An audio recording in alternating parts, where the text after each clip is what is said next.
Hello BookTube. It's the beginning of October. It's the 5th of October as I'm filming this now. And so I want to get into a scary Halloweeny kind of mood. And I thought, what better way to do that than to read a bunch of horror books. I haven't read a whole lot of horror, which is weird because I was that kid who was super into horror movies growing up. But for some reason that love just never translated over into reading. I think my reference points for like reading horror were Stephen King, which just never really was my thing. I've never really gotten on with those kinds of books. And then I started reading more queer horror, and I think that is where my interest in horror lies. That's where horror works for me, is when it is queer. I have put together a stack of all of the queer horror books that I have in my house.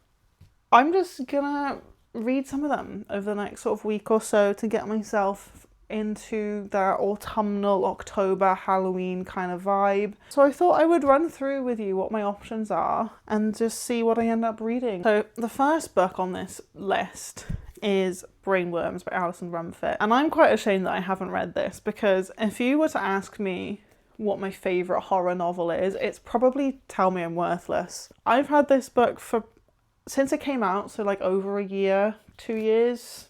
I don't remember exactly when this came out, but I bought it as soon as it was released because I love Tell Me I'm Worthless so much. And I haven't read it, which is a deep source of shame for me, because I know that I really, really love this author's writing. So from what I understand about Brainwyrms, I think if we're dealing with similar themes to Tell Me I'm Worthless, Alison Rumfitt explores a lot of transphobia in her horror novels. Tell Me I'm Worthless was a sort of haunted house as like an allegory or metaphor for the rise of fascism in British politics and the rise of the far right. From what I understand, Brainwyrms is going to deal with similar things. The novel starts with a terrorist attack by a TERF, a trans-exclusionary radical feminist, which kind of blows up the main character's world, and everything kind of descends into madness from there. So I think it is going to deal with similar themes to Tell Me I'm Worthless, so I'm very excited to pick this one up, and it's disgusting of me that I haven't already. The next book on my potentials pile is Dead Animals by Phoebe Stucks, and I haven't heard many people speak about this, but I've had my eye on it since it came out in hardback, and I just didn't want to pay hardback prices because I'm cheap. So I waited until the paperback came out, and I've had this for a little while now, and I really want to get around to reading it, and it's only short, so I don't see why I couldn't get around to it fairly quickly and get through it fairly quickly. This one I think is like a kind of sapphic revenge story. We have a main character who wakes up after a party, and it is clear that a man has done something terrible to her, and then she and another woman kind of get involved and then seemingly go and get their revenge on this individual. That sounds already up my street. I do enjoy a bit of a feminine rage revenge kind of story, so I'm intrigued to see where this one goes. And I haven't heard a lot about it, but the people that I have seen read it have enjoyed it, and I tend to like a short, punchy, literary kind of novel, so hopefully that's what I'm going to get with that one. Next on my pile I have a couple of translated options. So first is the Empusium by Olga Tokarczuk, which is translated from Polish by Antonia Lloyd-Jones. Yeah, I've really enjoyed Olga Tokarczuk in the past. I really liked Drive Your Plow Over the Bones of the Dead, and this one sounds like it's going to give me a similar kind of vibe. It is set in the early 1910s in this health resort. A young man has gone there, he's got tuberculosis, he's gone there to rest and recover, and he spends his days sitting around with the other men at this resort who are, I guess, also afflicted with tuberculosis or perhaps other conditions, I'm not sure. And they kind of talk about life, they talk about philosophy, they talk about the world, but strange things are sort of occurring and happening in the hills or the woods around this resort, and it sounds like it's going to be very creeping, very eerie.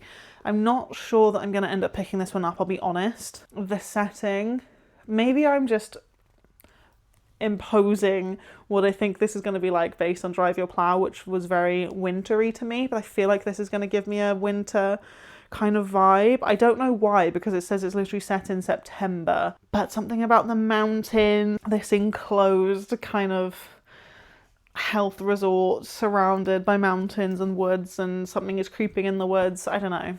Something about that gives me winter. I don't fucking know. I do really want to pick this up because I do like Olga Tokarczuk's writing. So I may pick this one up in the vlog. If not, I would love to read this maybe in like November, December time. The next translated book on the list is another short one. It's Walking Practice by Dolki, which is translated... Oh, it's on the cover. Well done, Harper Via. Well done. We love a translator on the cover. This is translated by Victoria Caudle. It's a little bit different to anything else I've got on the list because it's a sci-fi horror. It is about an alien who has crash landed on Earth and they discover that they really like eating humans. So they crash land on Earth, they're stranded here, and they start feasting on us. And that's all I really know. And it's another short one. So I'm very drawn to this one. I'm very tempted to pick it up. I've been really liking sci-fi this year, which is quite unlike me. I've never really been a big sci-fi reader, but I'm into it right now. Next translated, the last translated book in this pile is Jawbone by Mónica Ojeda, which is translated by Sarah Booker. And this is a Latin American novel, and I have loved Latin American horror. And this follows a group of teenagers, I think 2 of whom in particular are really close, and we open the novel, one of them has been kidnapped by their teacher, and I think you kind of maybe go back in time to see how they've ended up in this situation and like the weird shit that they've been getting involved in that's led them to this point. And really, is there anything more horrifying than adolescence? The next book, again, I should have read this a lot sooner because it has been everywhere. That is Monstrilio by Gerardo, Sámano, Córdova. If you don't know what Monstrilio is about, if you haven't come across it, a woman's young son passes away, and in her grief, she cuts out a piece of her son's lung, and it grows into a creature called Monstrilio. Apparently the writing is stunning in here. Apparently it's quite heartbreaking. So I'm really excited to pick this one up. Both Monstrilio and Jawbone are published by Dead Ink, which is a really exciting and interesting publisher. The next book is the one book I can guarantee that I'm going to read. That is Hell Followed With Us by Andrew Joseph White. I am part of a queer book club, and this is our pick for October, so I definitely need to get around to this one. And again, much to my shame, I haven't read any Andrew Joseph White before. This is YA. But even though it's YA, I've heard that his books are still pretty extreme for YA. They're still pretty hard-hitting. They're still pretty intense for YA. And this book follows our main character, Benji. He is a teenage trans boy who has escaped from a cult that has somehow brought about the end of days. Gets in with this group of teens who are happy to accept him for who he is, but Benji unfortunately has been infected with some kind of bioweapon by this cult, and it is slowly turning him into some sort of monstrous being. So I may start with this one because I do have to read it for book club, and yeah, I really want to read some Andrew Joseph White. I've literally never heard anything but positive, glowing reviews. And then, if I like Hell Followed With Us, I also have You Weren't Meant to Be Human. This isn't mine, this is my husband's book. He is a bit of a sucker for a spread. This is Andrew Joseph White's adult debut, I believe. This is his first adult novel. This one scares me a little bit. We follow, again, another trans character who I believe is living in another similar end time sort of situation, or some kind of creature infestation in the heart of Appalachia, and falls into this group of people where he's accepted as a trans person. He falls into a relationship with a man, and everything seems to be going pretty well until this man impregnates our main character and the group that he's fallen in with, trying to force him to carry the pregnancy to term. And as someone who is child-free by choice, anything pregnancy related scares the shit out of me. This one may be a test because I'm not sure if I'm in the headspace to read about forced pregnancy. I don't know if I'd ever be in the mindset to read about being forced to carry a pregnancy to term. Honestly, like, nightmare fuel. but it does sound like a really interesting premise for a book. I think this sounds so unique. All of Andrew Joseph White's novels are like really creative. They all sound so creative and so unique. So I definitely going to read Hell Followed With Us, and who knows, maybe I'll end up picking this one up as well if I really love the first book. Two more left. So I have Chlorine by Jade Song. Don't know a whole lot about this one other than it seems to be giving like literary horror vibes, and we follow a competitive swimmer who is like convinced that she's a mermaid, or is like obsessed with becoming a mermaid. And I've heard really good things about it. The final book in my pile of possibilities is another one from my husband's shelves. It's The Starving Saints by Caitlin Starling. This one I'm really intrigued by because it's like a medieval historical horror. I don't really have anything else like that in this stack, and I don't think I've read anything like that at all. And I've heard really good things about this. I've seen a lot of people talking about it online. The premise of this one is, I think a group of nuns are besieged in a castle. It's been months. Stock of food is running low. Risk of starvation is imminent. And then suddenly the castle is liberated and visited by this strange, charismatic group of people. But things aren't quite what they seem. It seems to follow a few women sort of within this group of nuns who are able to see under the veneer of like what is really going on. So that sounds really interesting. Like I said, I've never read anything like this. I don't think I've read any kind of historical horror. The medieval period sounds pretty terrifying, so I think that would make a really interesting setting for a horror novel. So I may end up picking this one up as well, even though it's not actually mine. But there we have it. So those are my potentials. That's a lot of potentials.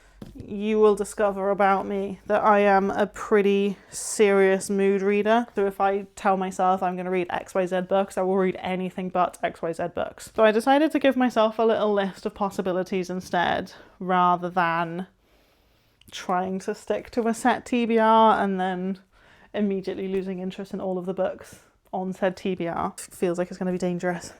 So these are my potential books to read over the next couple of weeks, or the next week or so. I'm not sure how long I'm going to film this vlog for, to be honest. We will see how it goes. But yeah, it's a pretty exciting stack, I think. Quite a wide variety of stuff. All queer, which is pretty much all I require in a book, to be honest. If you tell me it's queer, I will read it. I don't know where I'll start. Possibly with Hell Followed With Us, because it is the one book I feel obligated to read. Whereas everything else I can be a bit freer with, and I can just see what I'm drawn towards and what I want to pick up. But I am definitely drawn to Dead Animals because it's so short. I won't lie. I'll catch up with you when I've decided what I'm gonna start with and when I've made a bit of progress.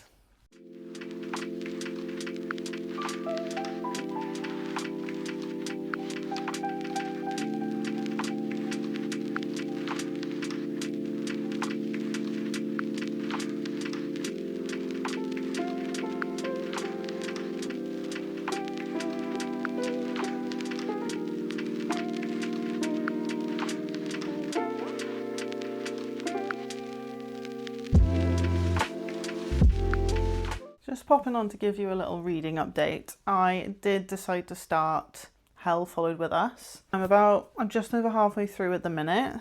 I have quite a lot of feelings about it so far. A lot of my issues with the reading experience of this purely boil down to the fact that this is a YA book and I am not a young adult. I know some adult readers really enjoy YA, and I'm not going to yuck anyone's yum. For me, it's been a long time since I've really thoroughly enjoyed anything YA. I wasn't really a big reader at that time of my life. I was an avid reader from sort of early infancy, like when I learned to read, up until secondary school. And at that point in my life, like just being in really uninspiring English classes just kind of killed my love of reading. And I never really got on board with the big YA cultural phenomenons of the time. I'm thinking Twilight, for example. So I kind of didn't read again until I was in my early 20s. The love of YA books kind of skipped me. I kind of went from middle grade, young YA, skipped YA and what would probably be considered new adult now, and then went straight to adult books. I do think part of that is just that I'm not the audience for this book.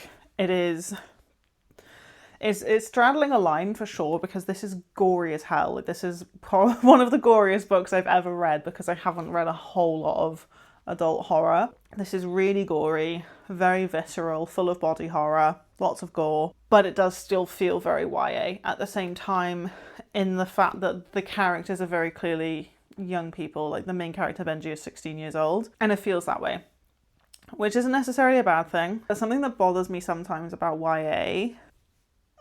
These kids are in a really extreme scenario. It's not really a spoiler to say this, because it happens within the first couple of pages of the book. But Benji is on the run from this fundamentalist religious cult, and his father is killed in front of him. And then he is then saved by the characters we meet from the ALC, and is immediately thinking about how cute Nick is. And I'm just like, boy, be fucking for real, your dad just died. It's just, sometimes it just, like, when you've got a teenage narrator like this, it just feels so unserious, even when it is so serious. Sometimes for that reason, I find it difficult to be in the mindset or the perspective of a teenager.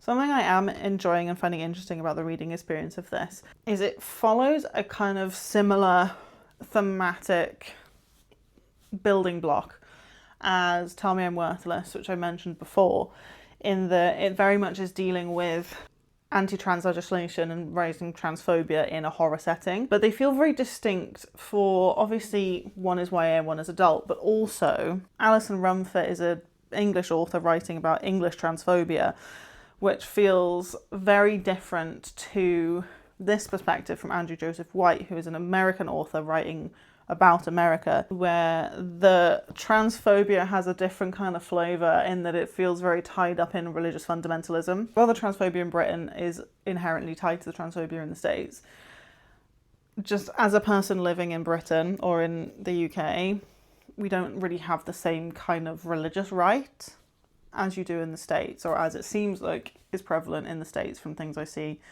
online and what people talk about online. And also just from reading this book, how it comes across. Like I said, the flavour of transphobia feels very different, but they are dealing with the same topic, so it's interesting to see the ways that they contrast, but they do still remind me of one another. I was enjoying that. I did want to read a quote to you. It's the beginning of chapter 11.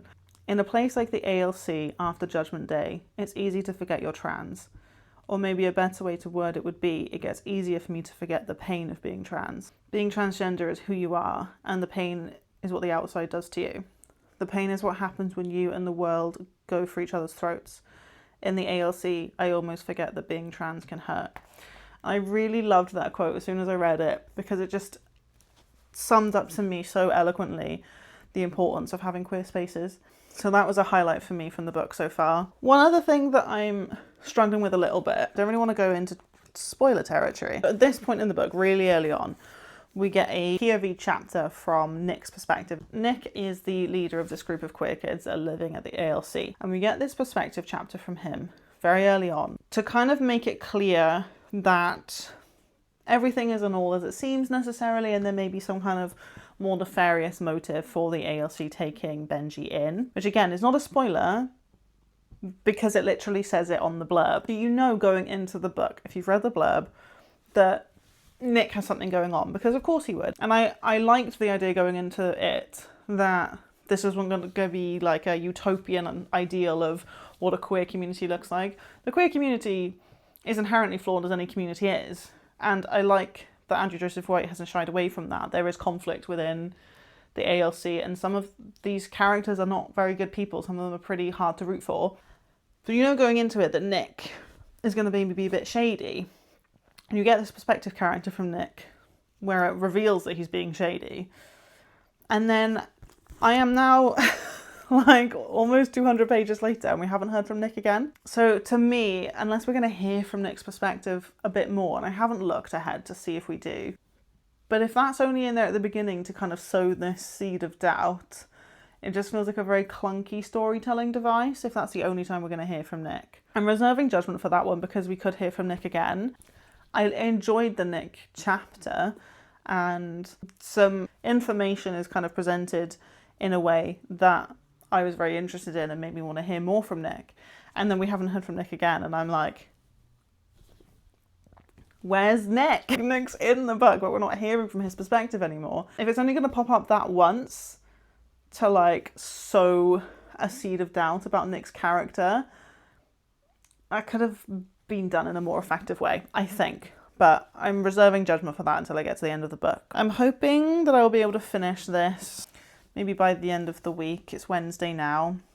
I definitely won't be able to finish it today, but I'm hoping I'll finish it in the next couple of days. And then I'll be back to update you with what I think when I finish reading it. Oh, you want a big fuss now, do you?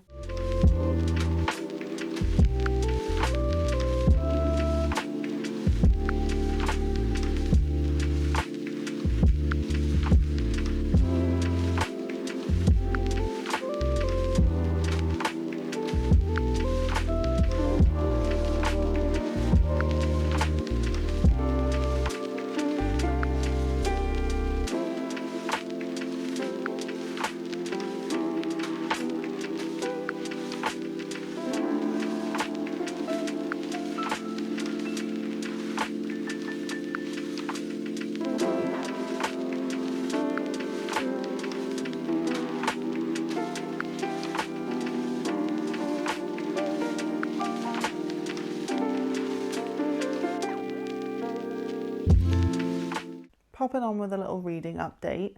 It's Thursday evening and I have finished Hell Followed With Us as of about an hour and a half ago.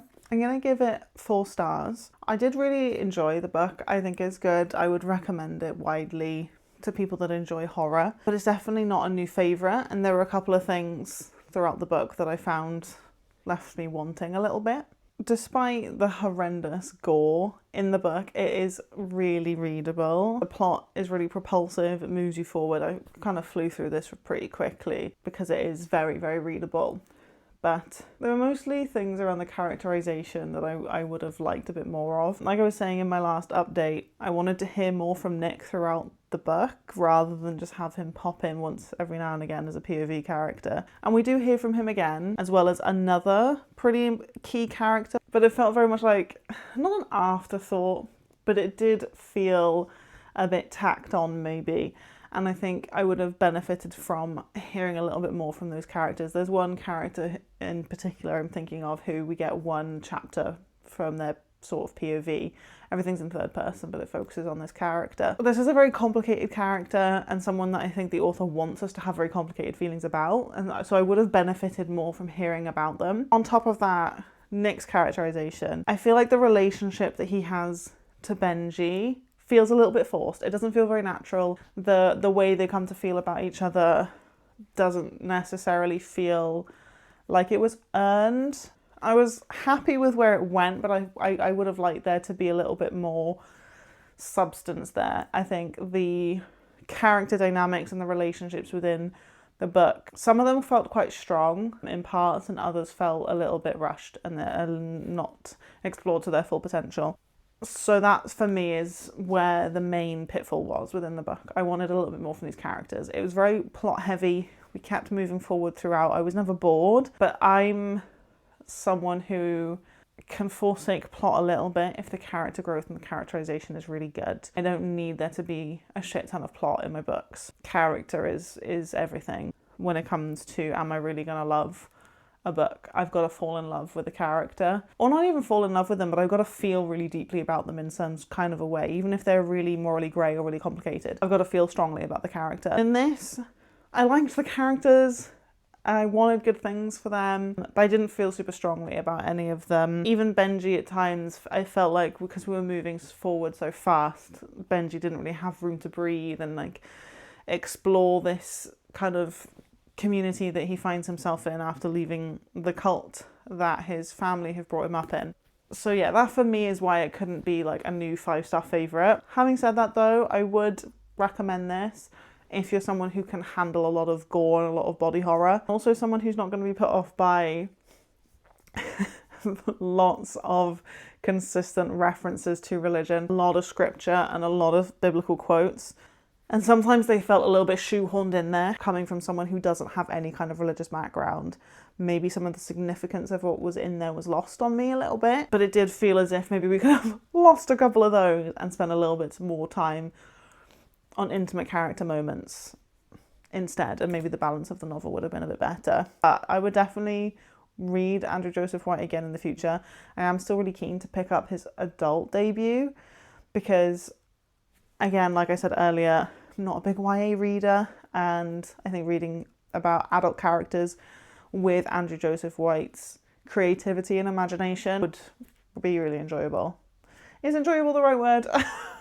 Thinking about what that book is about, I don't know how enjoyable that novel is going to be, actually. His concepts and the ideas behind his novels, all of them just sound so interesting. I would still read more of his YA as well, but it's definitely not going to be like a big priority for me on my TBR. I would still really recommend Hell Followed With Us if you're a horror fan and you haven't picked him up before. Thinking ahead to my next read, all of the main characters and all of the POV characters in Hell Followed With Us were men or boys, so I feel like I need a little bit of like feminine energy in what I'm reading next. I'm kind of torn between Dead Animals by Phoebe Stucks and Chlorine by Jade Song, which both feel like they're gonna focus a lot on unhinged women, female rage, that kind of thing. And I'm still in the mood for rage. This is a very angry novel. I think in the acknowledgements, Andrew Joseph White says the book started as a fit of rage, and you can tell it's a very angry book. And I'm still in that kind of mood, but I want a feminine slant on that. I'm not sure which one of these I'm going to pick up. I might be leaning towards Dead Animals because it's shorter and lighter to carry around. But I think I've had Chlorine on my TBR longer, so part of me feels like I should prioritise it. So I don't know, I might take both of these to bed with me and read like the first couple of pages of each and see what I'm in the mood for. But I definitely wanted to read something with a female narrator or focusing on a female main character after the very boy-heavy Hell Followed With Us. Yeah, stick around and see what I pick up, because it's a mystery even to me at this point.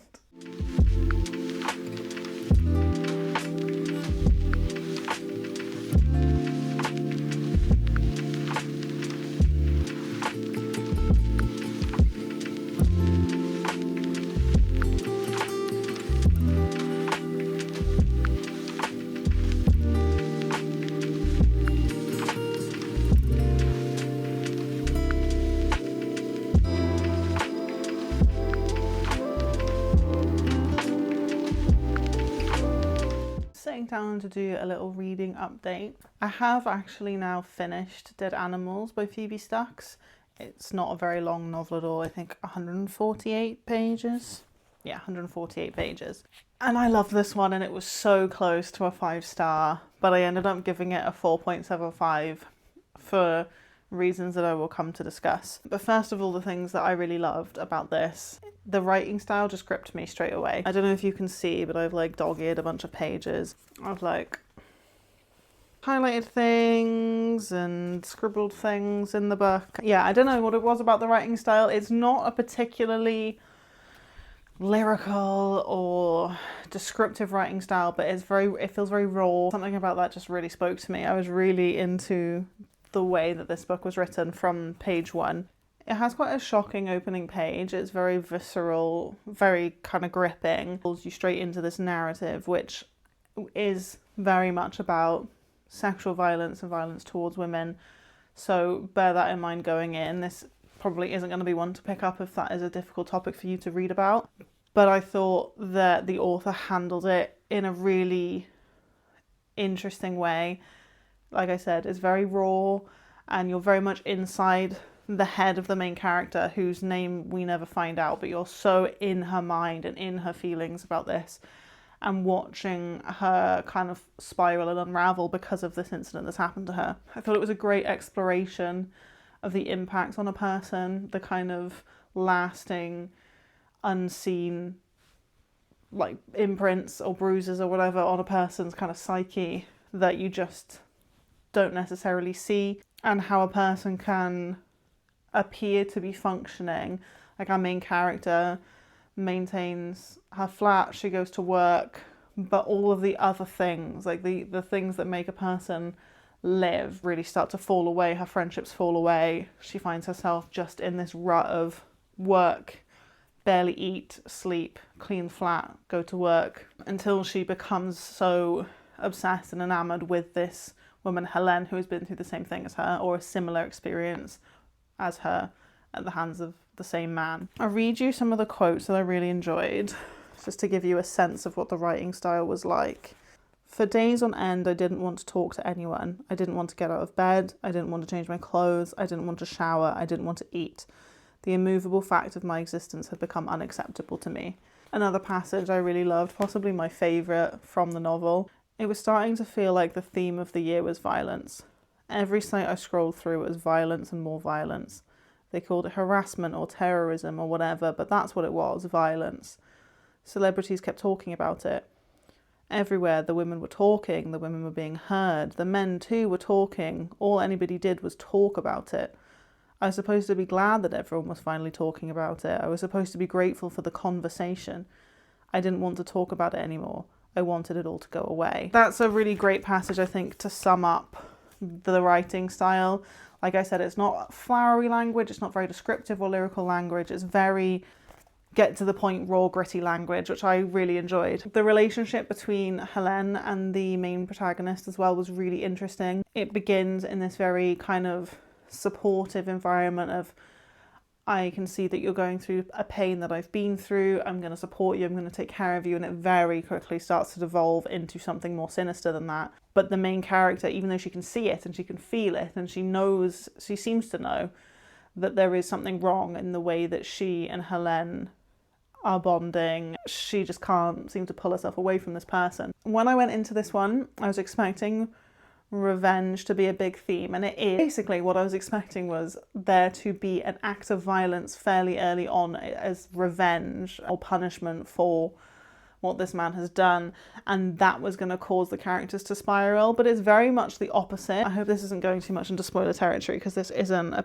particularly plot heavy novel, but really what the book is exploring is this idea of punishment and this idea of revenge, and the characters spend most of the novel just trying to work out if that is what they want and if that's what they can stomach and if that will even make things better. For the main character, she's really not sure that any kind of act of retribution is going to make up for her pain, and she is kind of coming to terms with the fact that nothing is ultimately going to take this pain away, which I really enjoyed a lot more actually. I think if we had gone into this and it was much more of a like revenge thriller type of novel, I maybe wouldn't have enjoyed it as much as I did. So I'm grateful for that turn that it took from my expectations. The thing that I didn't get on with this novel was literally the epilogue. The last 3 pages of the book, the epilogue. The ending of the final chapter is really haunting.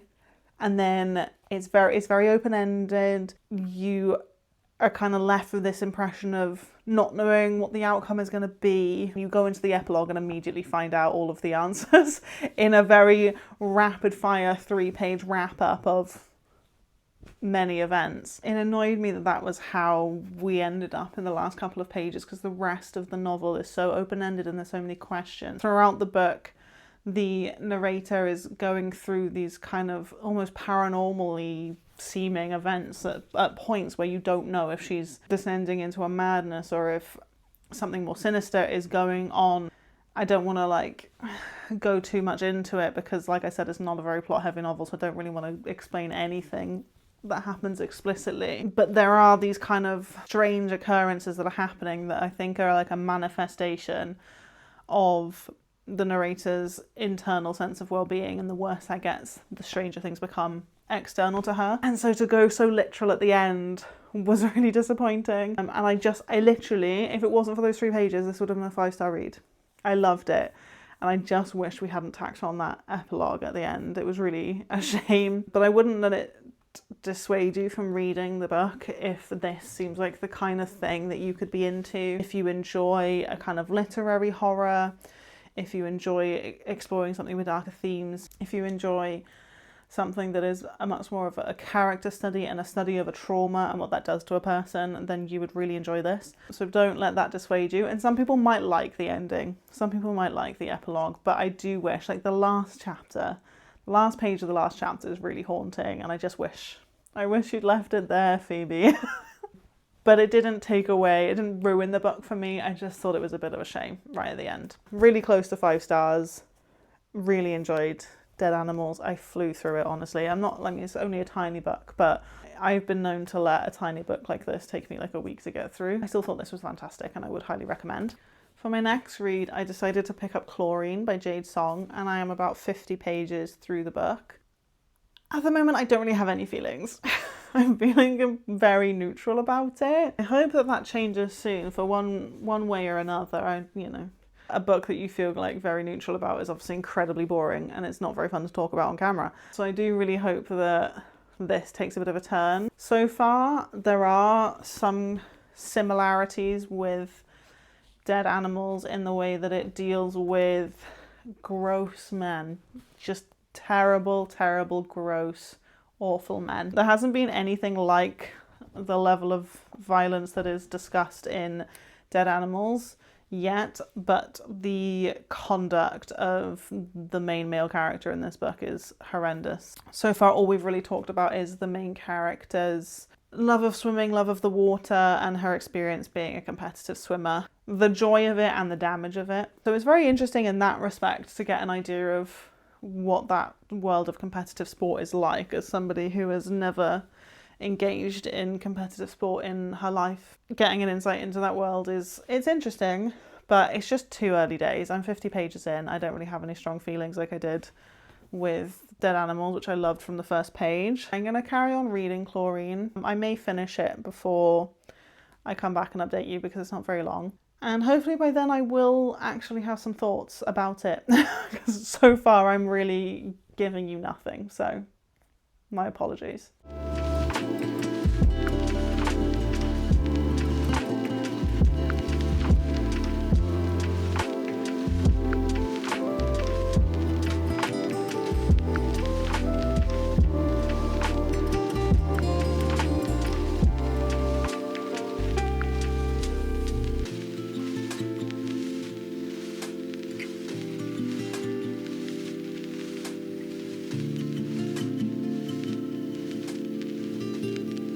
Final little reading update of the vlog. I finished Chlorine and I'm giving this one a 3 stars, which feels simultaneously harsh and generous. I really didn't know how to feel about this book, I'll be honest with you. This has left me feeling really conflicted because I loved the premise. The concept is so original, and I think the mythological aspect and using that as sort of a metaphor for a feeling of otherness and queerness was really special. I really enjoyed that part of the book, but for me that's kind of where the positives ended. I didn't really enjoy much about the execution of this. I found the writing to be somewhat stilted, and the sort of storytelling devices that the author used didn't really work for me. There are letters throughout the book written by sort of the main side character to our protagonist, Ren. And I just found them to be very info dumpy, particularly the final one. The relationship between those two characters, Ren and Kathy, is supposed to be this kind of like teenage sapphic yearning sort of vibe, and I just didn't vibe with it. Like, Ren as a character is incredibly unlikable, and that in itself is not an issue. I love reading about an unlikable narrator or unlikable characters, but Ren was unlikable in a way that I found incredibly irritating. She had this real superiority complex throughout the book that I really didn't enjoy, and the way that she talks about Kathy I found to be quite disgusting in parts. Like, she is really awful to Kathy, and that's not to say that Kathy is perfect by any means, and she also has her own flaws and failings, but it didn't feel deserved. It felt mean-spirited, which I didn't really like, especially because like a big stereotype about lesbians is that they are cruel and mean, and it's not confirmed that Ren is a lesbian in the book or that Kathy is. They both kind of dabble in relationships with other boys as well as their feelings towards each other. But yeah, it just kind of felt like it lent into that mean lesbian stereotype, which I didn't really enjoy. The other saving grace for the book for me was the kind of big plot twist was really effective and really gripping and pretty gross, but in a very cool way. Like, the imagery of it was really quite a gut punch, and there's a particular scene sort of when Ren realizes that she's ready to transcend, as she would say, and become this mermaid. That scene was particularly harrowing, but also interesting to read, and it was just a very uneven reading experience. The writing in places was really clunky, and then at other times it was quite insightful, and it just felt very disjointed as a novel. Ultimately, I would still recommend this if you like queer literary horror. I think some people would really enjoy this. It just wasn't for me. The aspects of the writing that I've sort of discussed didn't really work for me. Ren's characterization didn't really work for me.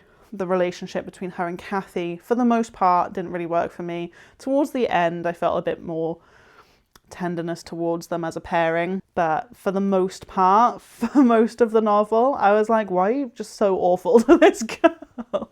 I settled on a 3 stars for this. I did and ah about it for quite a while. I wasn't really sure where I was going to land. I did consider a 2.5, but that felt a little bit too harsh because, like I said, the novel is very unique and very creative, and I do appreciate it for that. The execution of it just didn't work for me, sadly. I'm still glad that I read it. I'm glad that I've read all of these. So to sum up, we had Hell Followed With Us by Andrew Joseph White, which I gave a 4-star. The highlight of the vlog, which was Dead Animals by Phoebe Stucks, which I gave 4.75. And then Chlorine to round us out, which I gave a 3-star. I would say that I would recommend everything that I read in the vlog to different types of people. If you are someone who enjoys very plot heavy books with a lot of gory imagery, you're interested in sort of religious trauma, the relationship between religious belief and queerness, then I would really recommend Hell Followed With Us. If you're looking for a literary horror that does a lot of sort of introspective work in developing a character and focusing on a trauma and deals with sexual violence, violence towards women, violence within society more generally, then I would really recommend Dead Animals. If you're someone who enjoys mythology, folklore, and especially when that's tinged with an element of horror, then I think you'd really like Chlorine. Ultimately, I would say this was a pretty successful vlog. I have really enjoyed my time with these authors and reading a bit more queer horror. Definitely something that I need to inject into my sort of reading life a little bit more often, because I do really enjoy horror. That said, towards the end of this vlog, I was having a lot of trouble with Chlorine, I think because of all the issues I discussed about it, but also just the fact that I was a bit horrored out. I kind of wanted something a little bit different because I am a mood reader and I like to flip between lots of different genres, and I normally have lots of different things on the go at once. I'm excited to pick up something that isn't horror.